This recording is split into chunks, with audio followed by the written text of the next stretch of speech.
बहनों भाइयों को मेरा प्रणाम।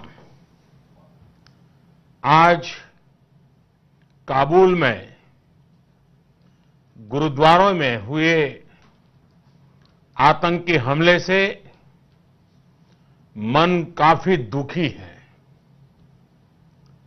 मैं इस हमले में मारे गए सभी लोगों के परिवारों के प्रति संवेदना व्यक्त करता हूं।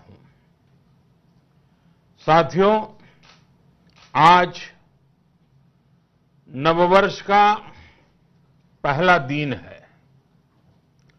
चैत्र नवरात्रि के पावन पर्व का पहला दिन है। आप सभी पूजा अर्चना में व्यस्त होंगे। इसके बीच आपने इस कार्यक्रम के लिए समय निकाला, मैं आपका बहुत बहुत आभारी हूं। साथियों, आप जानते हैं नवरात्रि के पहले दिन मां शैलपुत्री की पूजा की जाती है। मां शैलपुत्री स्नेह, करुणा और ममता का स्वरूप है। उन्हें प्रकृति की देवी भी कहा जाता है। आज देश जिस संकट के दौर से गुजर रहा है, उसमें हम सभी को मां शैलसुते के आशीर्वाद की बहुत आवश्यकता है। मेरी मां शैलपुत्री से प्रार्थना है, कामना है, कोरोना महामारी के विरुद्ध जो युद्ध देश ने छेड़ा है, उसमें हिंदुस्तान को 130 करोड़ देशवासियों को विजय प्राप्त हो। काशी का सांसद होने के नाते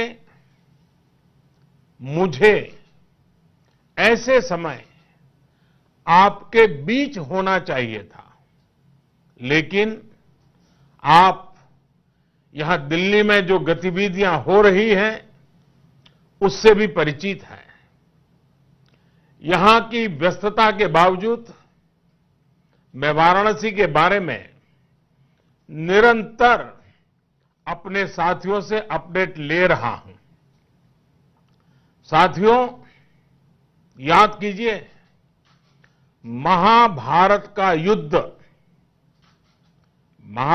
युद्ध 18 दिन में जीता गया था। आज कोरोना के खिलाफ जो युद्ध पूरा देश लड़ रहा है, उसमें 21 दिन लगने वाले हैं। हमारा प्रयास है इसे 21 दिन में जीत लिया जाए। महाभारत के युद्ध के समय भगवान श्री कृष्ण महारथी थे, सारथी थे। आज 130 करोड़ महारथियों के बलबूते पर हमें कोरोना के खिलाफ इस लड़ाई को जीतना है। इसमें काशी वासियों की भी बहुत बड़ी भूमिका है। काशी के बारे में कहा गया है, मुक्ति जन्म मही जानी, ज्ञान खानी अदहानी कर, जहां बस शंभु भवानी, सो काशी से ही कसन। अर्थात ये ज्ञान की खान है, पाप और संकट का नाश करने वाली है। संकट की इस घड़ी में काशी सबका मार्गदर्शन कर सकती है, सबके लिए उदाहरण प्रस्तुत कर सकती है। काशी का अनुभव शाश्वत, सनातन, समयातीत है। और इसलिए आज लॉकडाउन की परिस्थिति में काशी देश को सिखा सकती है संयम, समन्वय और संवेदनशीलता। काशी देश को सिखा सकती है सहयोग, शांति, सहनशीलता। काशी देश को सिखा सकती है साधना, सेवा, समाधान। साथियों, काशी का तो अर्थ ही है शिव। शिव यानी कल्याण। शिव की नगरी में, महाकाल महादेव की नगरी में संकट से जूझने का, सबको मार्ग दिखाने का सामर्थ्य नहीं होगा तो फिर किसमें होगा? साथियों, कोरोना वैश्विक महामारी को देखते हुए देश भर में व्यापक तैयारी की जा रही है, लेकिन हम सबके लिए, मेरे लिए भी और आपके लिए भी ये ध्यान रखना है कि सोशल डिस्टेंसिंग,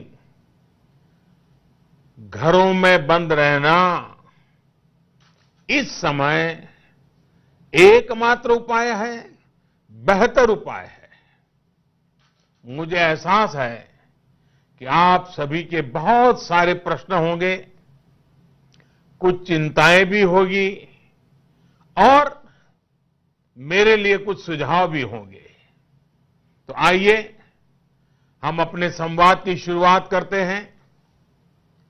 आप अपना सवाल पूछेंगे, मैं जरूर अपनी बात बताने का प्रयास करूंगा।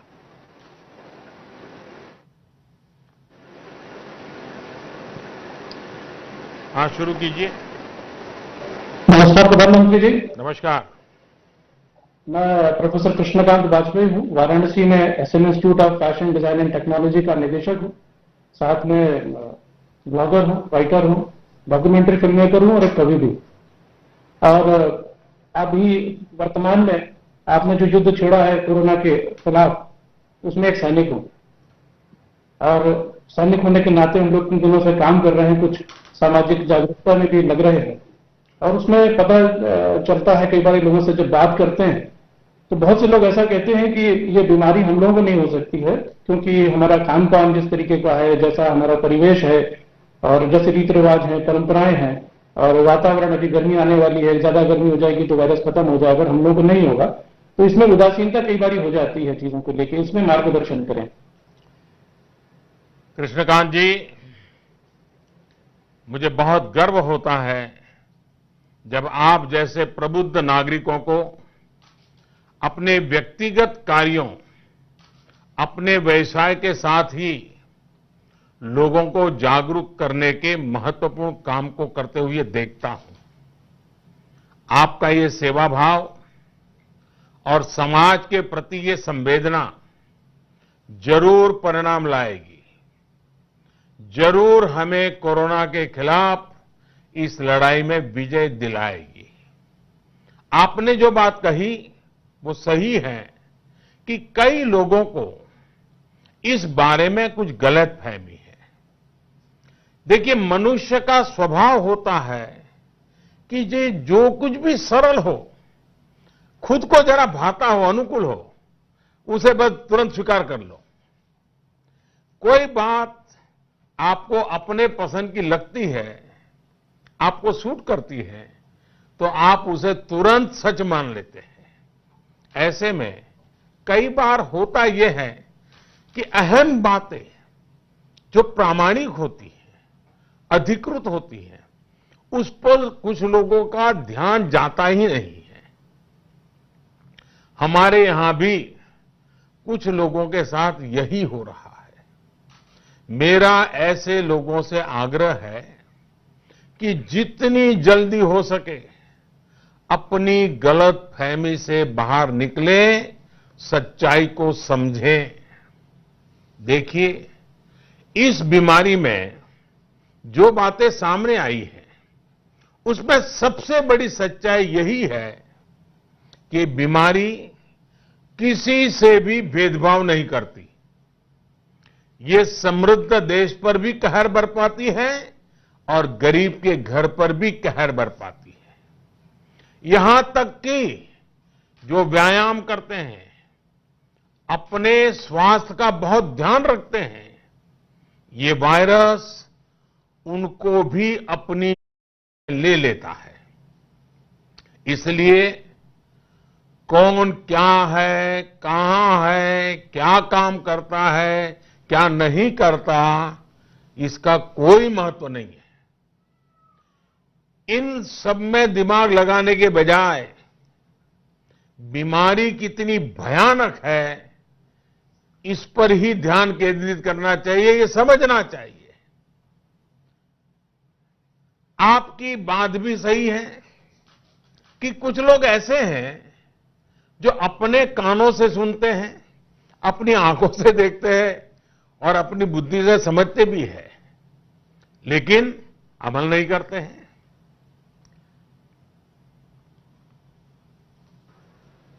उनको कोई इन खतरों का पता ही नहीं होता, ये बेफिक्री होते हैं।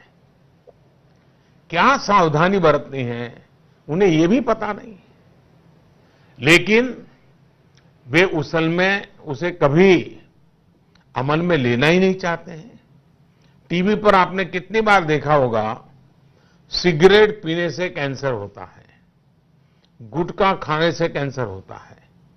कई बार ऐसा होता है कि लोग सिगरेट पीते पीते ही इस तरह के एडवर्टाइजमेंट देखते रहते हैं, लेकिन इसका उनके मन पर कोई प्रभाव ही नहीं पड़ता है।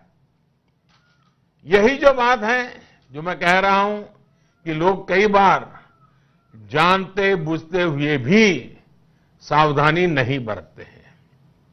लेकिन हां, नागरिक के रूप में हमें अपने कर्तव्य करते रहना चाहिए। हमें सोशल डिस्टेंसिंग पर ध्यान देना चाहिए।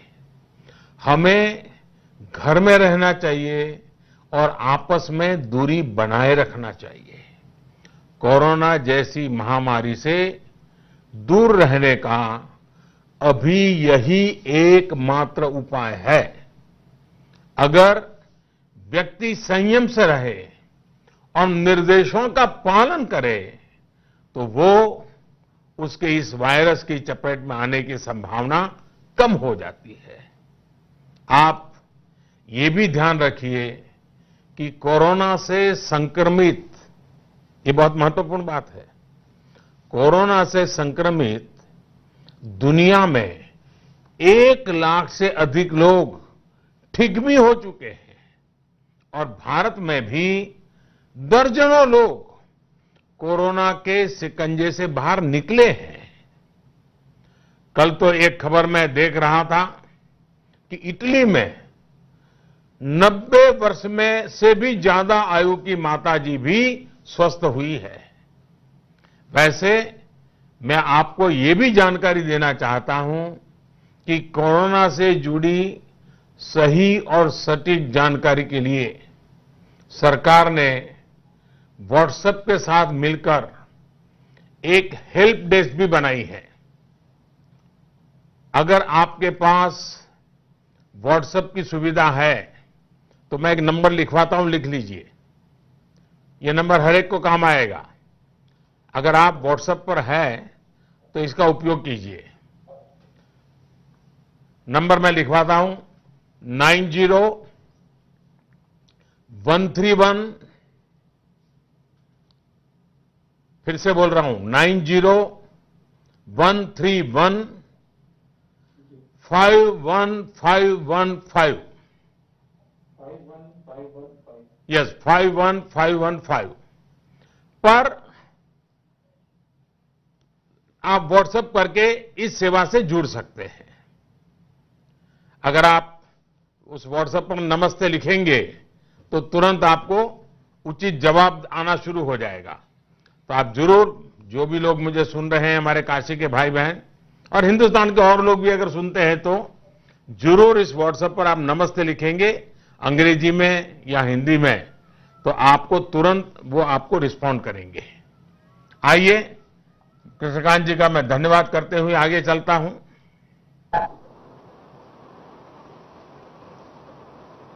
नमस्कार प्रधानमंत्री जी। नमस्ते जी। मेरा नाम मोहिनी छावर है। मैं एक सामाजिक कार्यकर्ता हूँ, दिव्यांगों और महिलाओं के लिए काम करती हूँ। सर, सोशल डिस्टेंसिंग का पालन तो सभी कर रहे हैं, लेकिन इससे कुछ आशंकाएं कई पैदा हो रही हैं।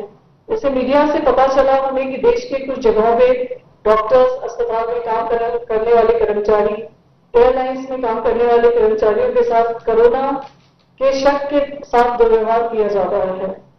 ये सब बातें पता चलने पे बहुत पीड़ा का एहसास होता है और मन में बहुत ठेस पहुंचती है।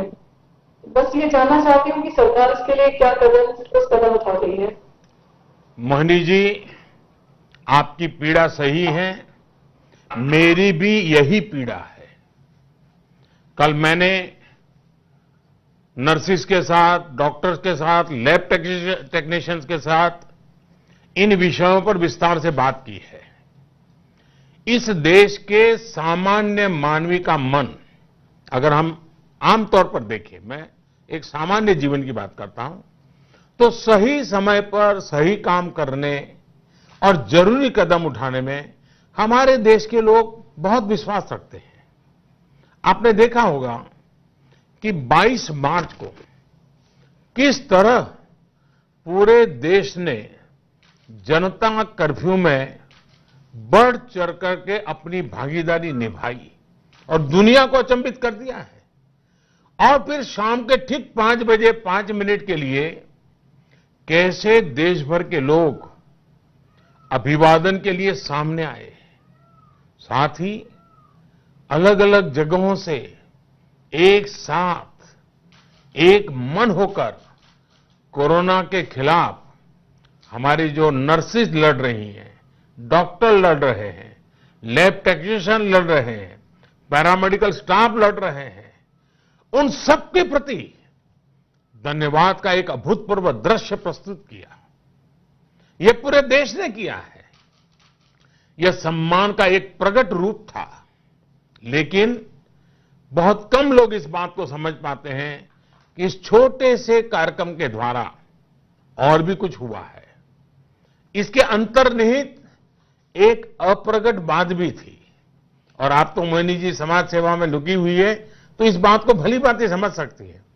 समाज के मन में इन सबके लिए आदर सम्मान का भाव होता ही है।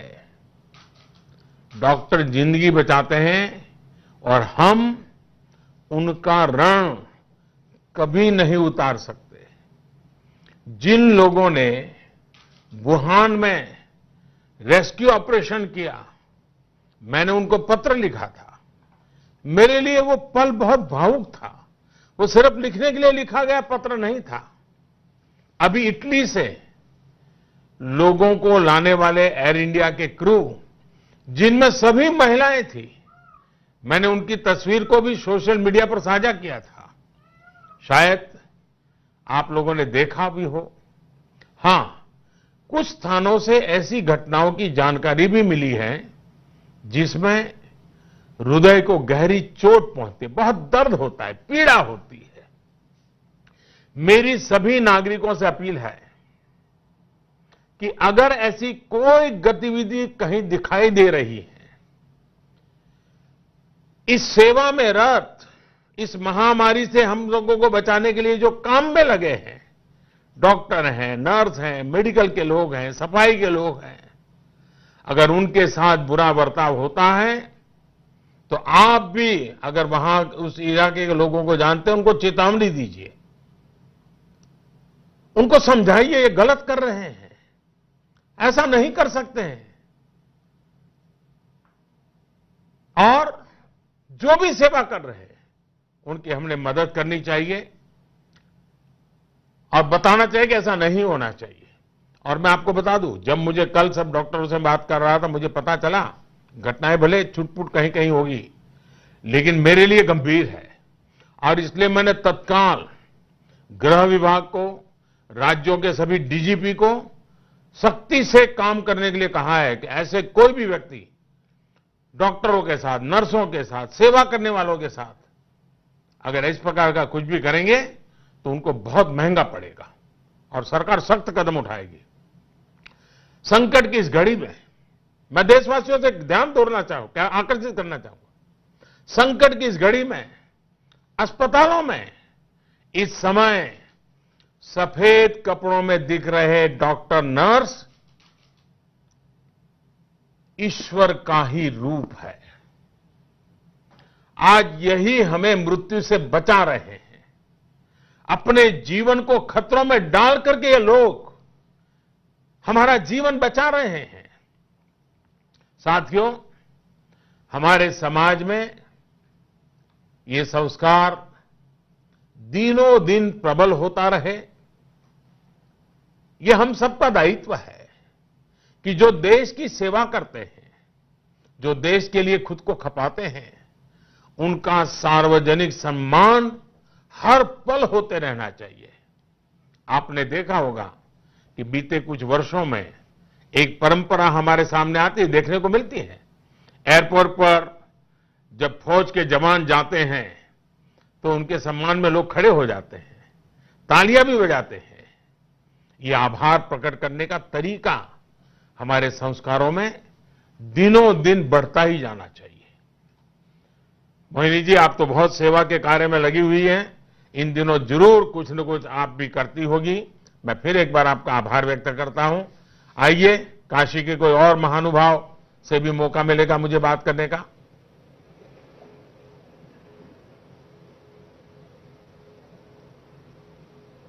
हाँ, बताइए। प्रणाम।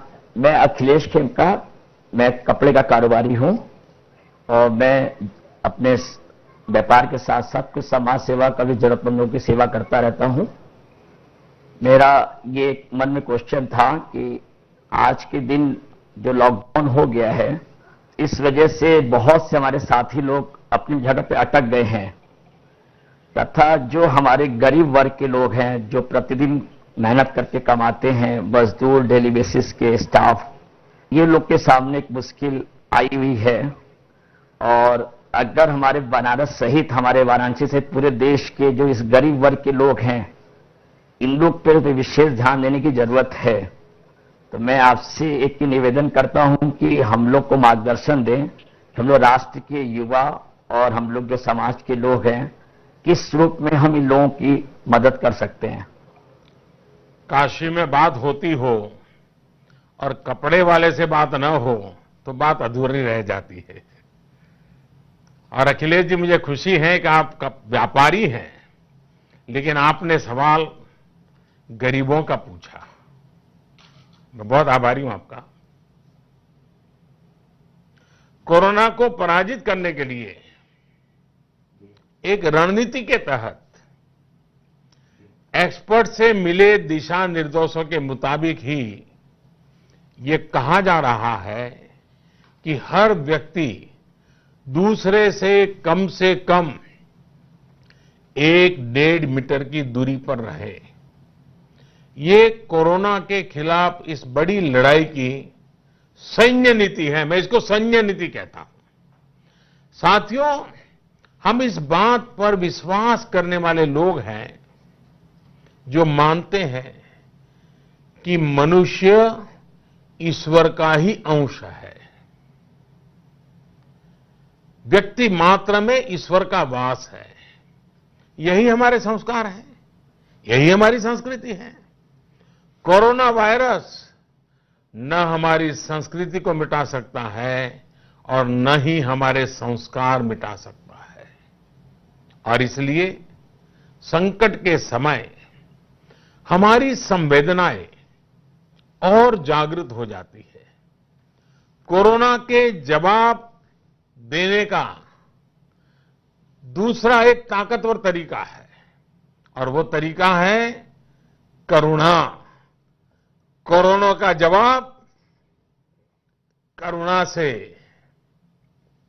हम गरीबों के प्रति, जरूरतमंदों के प्रति करुणा दिखाकर भी कोरोना को पराजित करने का एक कदम ये भी कर ले सकते हैं। हमारे समाज में, हमारी परंपरा में दूसरों की मदद के एक समृद्ध परिपाटी रही है। हमारे यहां तो कहा जाता है, साईं इतना दीजिए जामे कुटुंब समाए। मैं भी भूखा ना रहूं, साधु न भूखा जाए। अभी नवरात्र शुरू हुआ है। अगर हम अगले 21 दिन तक, और मैं मेरे काशी के भाइयों बहनों को कहना चाहूंगा कि जिनके पास ये करने की शक्ति है, देश में भी जिसके पास ये शक्ति है, मैं उनको यही कहूंगा, ये नवरात्रि का जब प्रारंभ हुआ है तब अगले 21 दिन तक प्रतिदिन 9 गरीब परिवारों की मदद करने का प्रण लें। 21 दिन तक 9 परिवारों को आप संभालें। मैं मानता हूं अगर इतना भी हम कर ले तो मां की इससे बड़ी आराधना क्या हो सकती है। ये सच्चा और पक्का नवरात्र हो जाएगा। इसके अलावा आपके आसपास जो पशु है उनकी भी चिंता करनी है। लॉकडाउन की वजह से अनेक पशुओं के सामने, जानवरों के सामने भी भोजन का संकट आ गया है। मेरी लोगों से प्रार्थना है कि अपने आसपास के पशुओं का भी ध्यान रखें। अखिलेश जी, अगर मैं कहूं कि सब कुछ ठीक है, सब कुछ सही है, तो मैं मानता हूं कि मैं खुद को भी धोखा देने वाली बात कर रहा हूं। इस समय केंद्र सरकार हो या राज्य सरकारें, जितना ज्यादा हो सके, जितना अच्छा हो सके, इसके लिए भरसक प्रयास कर रही है। मुझे राज्य सरकारों पर पूरा भरोसा है कि वो अपने राज्य के प्रत्येक नागरिक की चिंताओं को समझते हुए पूरी संवेदनशीलता के साथ उनकी देखभाल करेगी। लेकिन साथियों, हम ये भी जानते हैं कि सामान्य परिस्थिति में, यानी कोई तकलीफ नहीं है, कोई आपदा नहीं है, मुसीबत नहीं है, सामान्य परिस्थिति में भी कभी बिजली चली जाती है, कभी पानी आना बंद हो जाता है, कभी भी उनमें मदद के लिए आने वाले हमारे जो कर्मचारी है वो अचानक लंबी छुट्टी ले लेते हैं। तमाम तरह की दिक्कतें बिना बताए, बिना किसी पूर्व सूचना के हमारे जीवन में आती रहती हैं। ये हम सब हिंदुस्तानियों का अनुभव है। ऐसे में, और वो तो मैं संकट के समय नहीं कहता हूं, सामान्य स्थिति में भी आती है।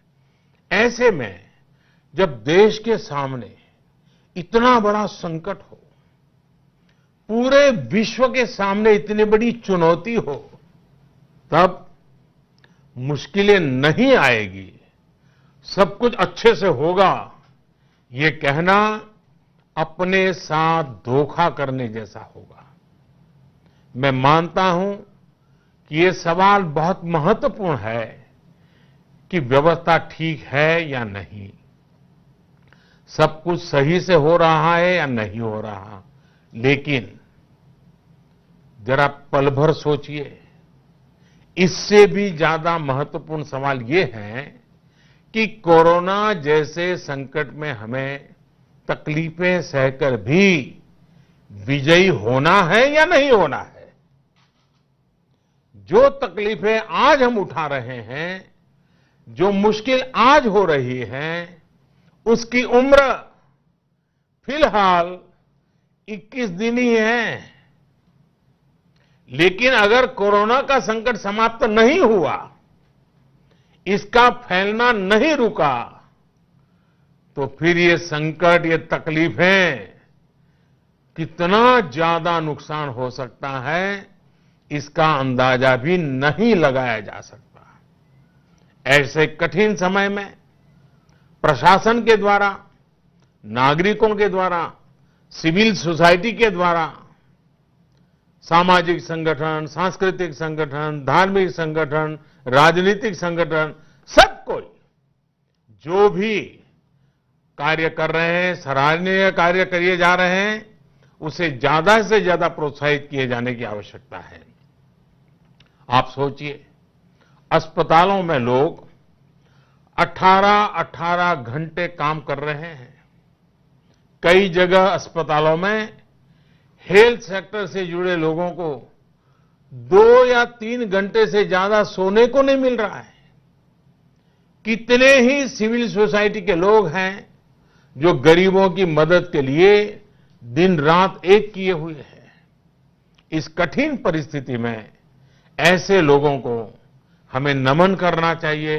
हां, हो सकता है कुछ जगहों पर कमियां हो, किसी ने लापरवाही की हो, लेकिन ऐसी घटनाओं को खोज खोज करके उन्हीं पर ध्यान केंद्रित करके उन्हीं को आधार बनाकर उसी को प्रचारित करना, उस सेक्टर को बदनाम करना, उनको हताश कर देना, ये ऐसे समय में कभी लाभ नहीं करता है।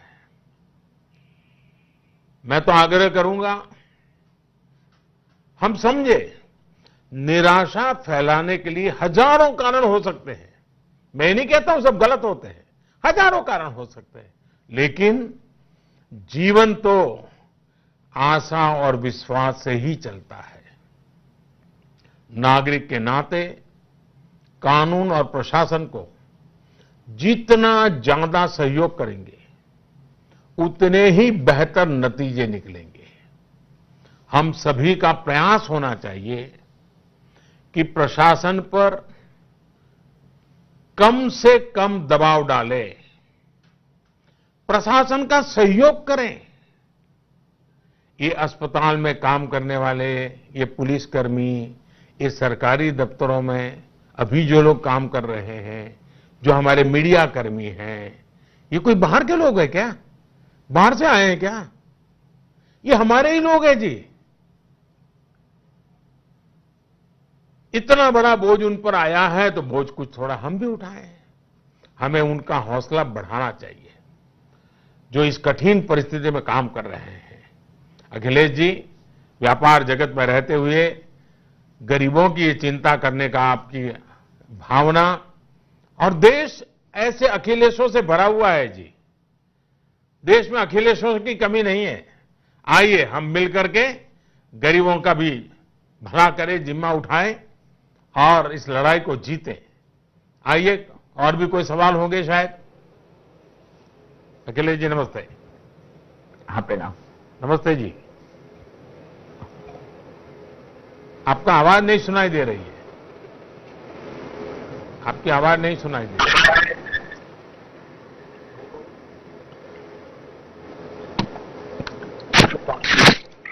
नमस्कार प्रधानमंत्री जी। हाँ, नमस्ते नमस्ते। मैं doctor Gopal Nath, professor department of microbiology, चिकित्सा विज्ञान संस्थान बनारस हिंदू यूनिवर्सिटी से हूं। मैं कोरोना के डायग्नोसिस के लैब का इंचार्ज भी हूं, जो 16 जिलों की जिम्मेदारी संभाल रहा हूं, और साथ में ही मां गंगा के जल से बैक्टीरियोफेजेस निकाल के जो जिस प्रॉब्लम पे मैं सवाल पूछने जा रहा हूं उसका वैकल्पिक व्यवस्था पे रिसर्च कर रहा हूं। प्रधानमंत्री जी, हमारे यहाँ आमतौर पे ये लोगों की आदत है कि वो खुद से डॉक्टरी करने लगते हैं। उन्होंने कहीं से पढ़ लिया, कहीं से सुन लिया, खुद से इलाज करने लग जाते हैं, जो एक बहुत ही खतरनाक स्थिति की तरफ हमें ले जाती है। ये मैं एक माइक्रोबायोलॉजिस्ट होने के नाते कह सकता हूं। कोरोना की इस बीमारी में ये स्थिति और भयावह हो जाती है, क्योंकि हम जानते हैं कि न तो अभी वैक्सीन डेवलप हो पाया है, न ही कोई स्पेसिफिक दवा डेवलप हो पाई है। फिर भी तरह तरह की भ्रांतियां समाज में फैली हुई है। क्या हम समाज को इस दिशा में और जागरूक करने की कोशिश नहीं करनी चाहिए हमें? प्रोफेसर साहब, आप तो स्वयं इस क्षेत्र के विशेषज्ञ हैं और इसलिए आप सच क्या है, झूठ क्या है, बहुत भली भांति परख सकते हैं। इन विषयों में हमसे ज्यादा ज्ञान आपके पास है, और उसके बाद भी आपको चिंता होना बहुत जायज है। हमारे यहां डॉक्टरों को पूछे बिना ही सर्दी, जुकाम, बुखार की दवाएं लेने की आदत है। रेल के डिब्बे में अगर हम ट्रैवल करते हो और अगर एक बच्चा रोने लग जाए और लंबे समय तक रोता रहे, बंद न करे, तो रेल के सभी डिब्बों से लोग आकर के सलाह देंगे, ये दे दो, वो खिला दो, वो पिला दो। ये हमने रेल के डिब्बों में देखा होगा। मुझे लगता है कि हमने इन आदतों से बचना है। कोरोना के संक्रमण का इलाज अपने स्तर पर बिल्कुल नहीं करना है। घर में रहना है और जो करना है सिर्फ और सिर्फ डॉक्टरों की सलाह से ही करना है। टेलीफोन पर अपने डॉक्टर से बात कीजिए, उनको पूछिए, अपनी तकलीफ बताइए, क्योंकि करीब करीब सभी परिवारों में किसी न किसी डॉक्टर का परिचय होता है। हमें ये ध्यान रखना है कि अभी तक कोरोना के खिलाफ कोई भी दवाई, कोई भी वैक्सीन पूरी दुनिया में नहीं बनी है। इस पर हमारे देश में भी और दूसरे देशों में भी हमारे जितने साइंटिस्ट हैं, वैज्ञानिक हैं, अनुसंधान करने वाले लोग हैं, वो तेजी से काम कर रहे हैं, काम चल रहा है। और इसलिए मैं कहूंगा, देशवासियों, अगर आपको कोई भी किसी प्रकार की दवाई का सुझाव दे, कृपा करके अपने डॉक्टर से पहले बात कीजिए। सिर्फ डॉक्टरों से सलाह लेने के बाद ही आप दवाइयां लें। आपने खबरों में भी देखा होगा कि दुनिया के कुछ देशों में अपनी मर्जी से दवाएं लेने के कारण कैसे जीवन संकट में पड़ रहे हैं। हम सभी को हर तरह के अंधविश्वास से, अफवाहों से बचना है। डॉक्टर गोपाल जी, मैं आपका आभारी हूं, क्योंकि आप तो विज्ञान के साथ जुड़े हुए हैं और गंगा जी की चिंता कर रहे हैं, और ये जो समाज जीवन में चल रहा है इसकी आपको काफी चिंता हो रही है। लेकिन मुझे विश्वास है कि हमें लोगों को समझाना होगा। आइए, गोपाल जी का धन्यवाद करते हुए अगला एक सवाल कौन है जी? नमस्कार नमस्ते प्रधानमंत्री जी। मेरा नाम अंकिता खत्री है और मैं एक गृहिणी होने के साथ साथ विभिन्न रचनात्मक कार्यों में भी सक्रिय हूँ। इस समय आपकी प्रेरणा से सोशल मीडिया पर कुछ क्रिएटिव करो ना के हैशटैग के साथ एक अभियान का आरंभ किया है मैंने, जिसमें काशी के विभिन्न रचनाकारों, कलाकारों को आह्वान कर रही हूँ। अच्छा, आपने भी मेरी तरह पोस्टर दिखा दिया। सब आपकी प्रेरणा से माननीय प्रधानमंत्री जी, और आपकी ही प्रेरणा से इस अभियान का आरंभ किया है।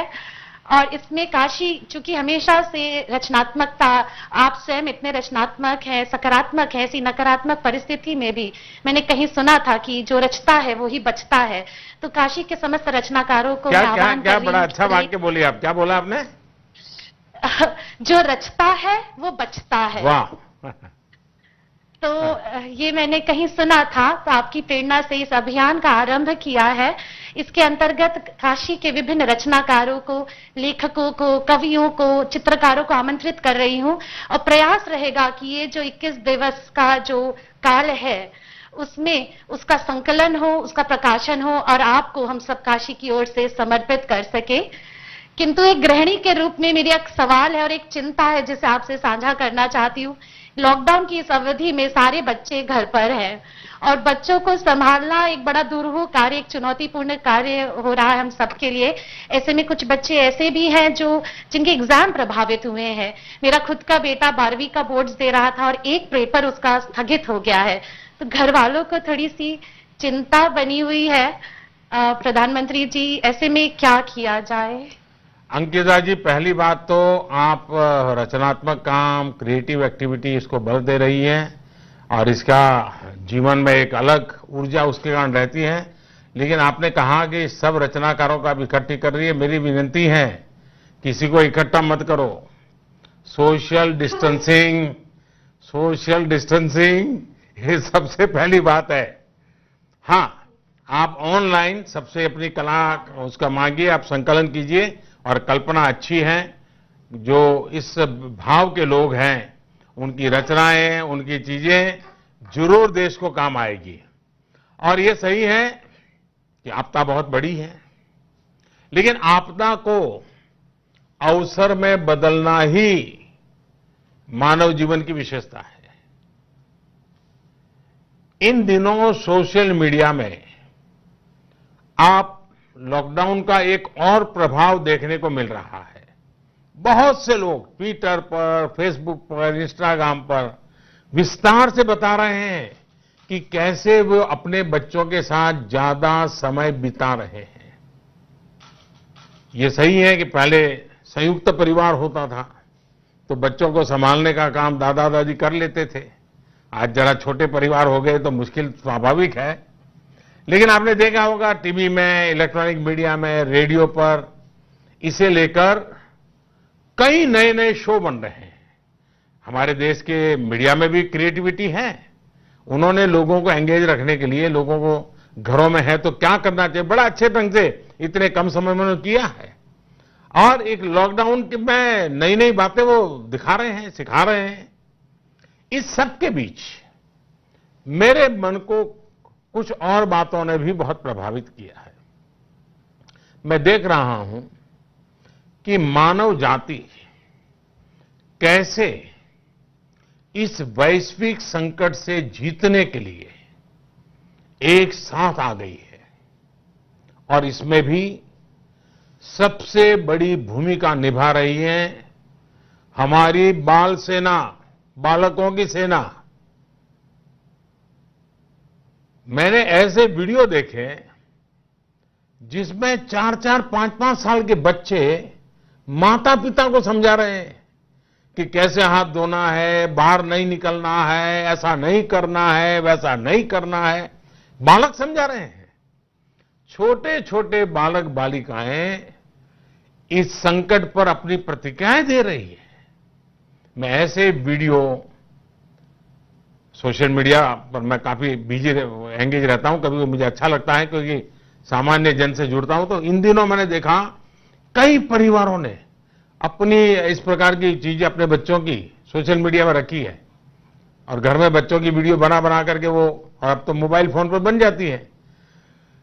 मैंने जो देखी है मैं कोशिश करूंगा, वो अगर डिलीट ना हो गई हो तो मैं इसको इकट्ठा करके जरूर आज शेयर करूंगा। आपने अच्छा आइडिया दिया है, 1-2 दिन में जरूर मैं कर दूंगा। अगर आज मौका मिला तो आज कर लूंगा।